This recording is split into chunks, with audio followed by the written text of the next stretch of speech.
Hey y'all, how you doing? Harvey here.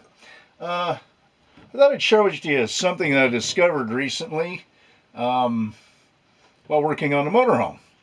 Have you ever had plastic that's old and it becomes sticky, and it's gross and it makes you kind of want to hurl?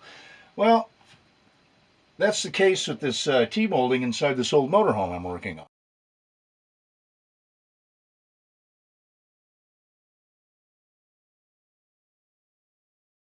Anyway, what I wanted to point out here is that this stuff is gross. It's just nasty, okay?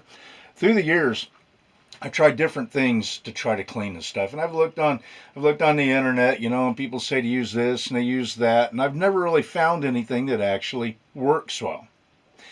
Well, a while back, I was out here in the camper, and I had this tea molding. It's sticky, and it makes me want to hurl and everything, and it's just gross. So I was standing here and I had tried Dawn dish soap, I tried baking soda, I tried, stuff that I'd seen, online, and it really wasn't working out. But then I found a little bottle of cheap ammonia window cleaner. And just, I don't know, out of the blue on a whim, I sprayed some onto it, onto the sticky parts there. And I tried it and I cleaned it, and the sticky stuff came off. I mean, it came right off. It's like I've tried it in different areas of the camper because I have a lot of plastic that's gone nasty and sticky. Because I was thinking, well, this around the sink area, maybe it's just like, old, grease or something. But it wasn't. It's actually the plastic, and you just spray it on there. It's pretty simplistic. I can do it. So there you have it, right?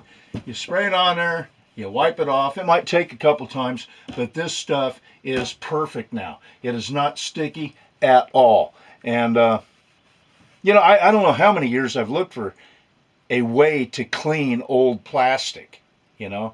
Uh, but this worked out. It works out really well. I haven't tried it. Old rubber will become sticky as well, and I haven't tried it on that. I can't seem to find any old rubber at this point, like knobs and whatnot that are sticky. I'll look at some of my guitar amps or something like that, and I'll see what I can find. But I thought I'd just share that with you in a little short here. Got to get some stuff on the channel there because, I if I don't get a lot of content on this channel, then I'm probably going to have to start a OnlyFans page, and that's just gross. I'm not taking my clothes off. I mean, I'm going on 62 years old here. I'm pretty much look like a topographical road map of hell, if you know what I mean. So anyway, there it is. Bye.